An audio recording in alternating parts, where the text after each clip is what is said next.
नमस्कार, आपका हमारे चैनल में स्वागत है। हमारे चैनल को सब्सक्राइब कीजिए और अच्छे अच्छे वीडियो देखने के लिए लाइक कीजिए, कमेंट कीजिए। एक समय की बात है, अमरपुर नाम का गांव में 4 भाई रहते थे। उनका चाहता एक आम का पेड़ था। चारों भाई खेती करने खेत में उनमें से एक भाई हमेशा आम के पेड़ों की रखवाली करने के लिए रुका रहता था।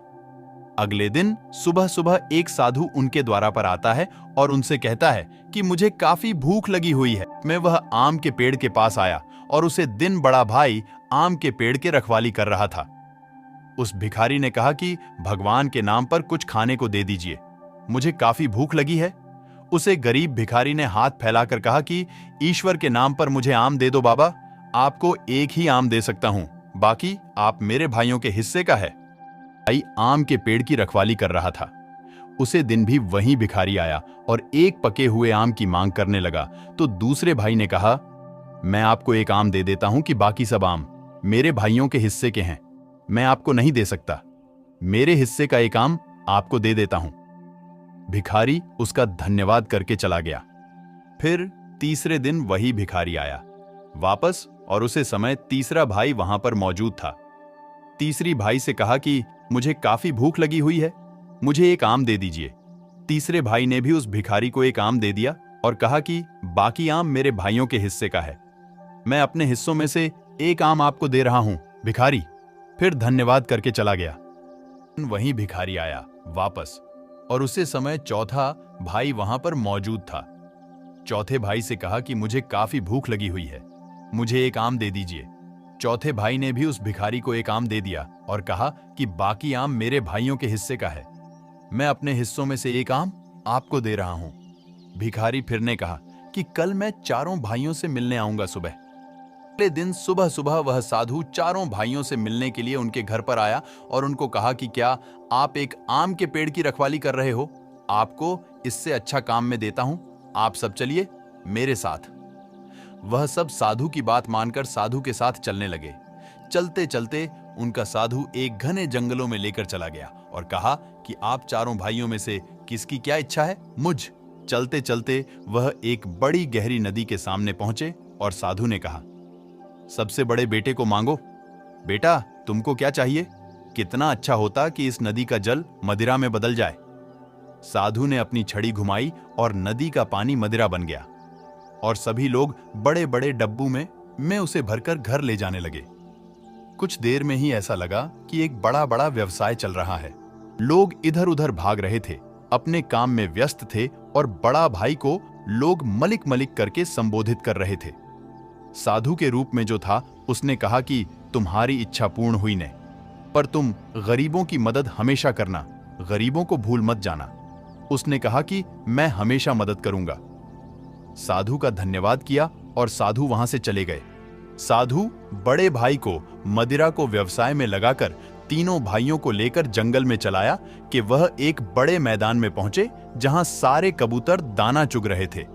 उसमें से एक भाई की इच्छा हुई कि कितना अच्छा होता कि यह कबूतर भेड़ में बदल जाते तो मैं इसे भेड़ पालन शुरू कर सकता था।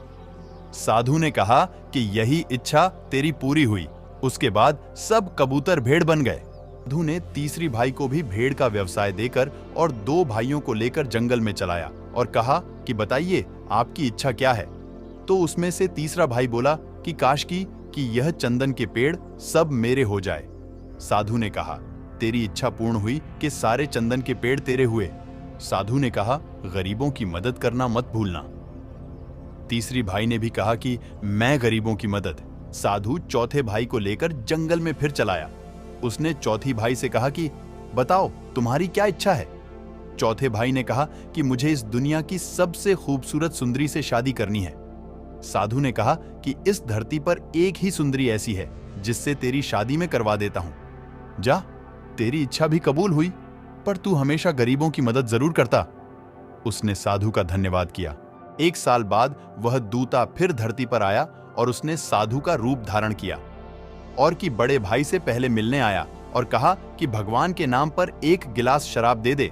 तो बड़े भाई ने उसे साधु को भगा दिया। तुम भिखारी को मैं मुफ्त में शराब दूंगा तो मैं एक दिन स्वयं भिखारी बन जाऊंगा।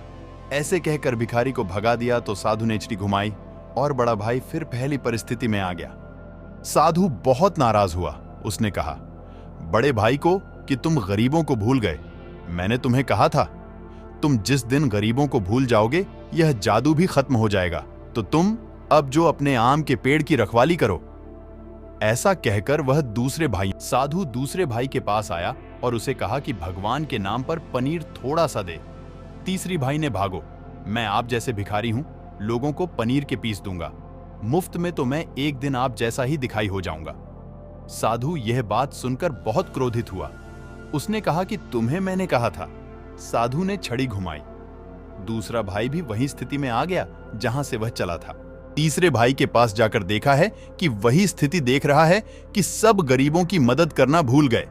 तो इससे साधु काफी क्रोधित हुआ और सभी भाइयों को जो स्थिति से चले थे सबको वही स्थिति में लेकर आ गया।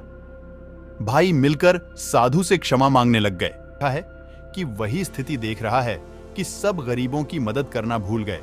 तो इससे साधु काफी क्रोधित हुआ और सभी भाइयों को जो स्थिति से चले थे सबको वही स्थिति में लेकर आ गया। चारों भाई मिलकर सब साधु से क्षमा मांगने लग गए। साधु ने सभी को माफ़ कर दिया और सभी पहले जैसे अपनी ज़िंदगी गुजारने लगे। और ये कहानी से हम सीखते हैं कि हमेशा हमें गरीबों की मदद करनी चाहिए। 2 पैसे आने के बाद गरीबों को भूल नहीं जाना चाहिए। ऐसे अच्छे वीडियो देखने के लिए चैनल सब्सक्राइब कीजिए। हम मिलते हैं अगली कहानी में, अगली रोचक कहानी के साथ।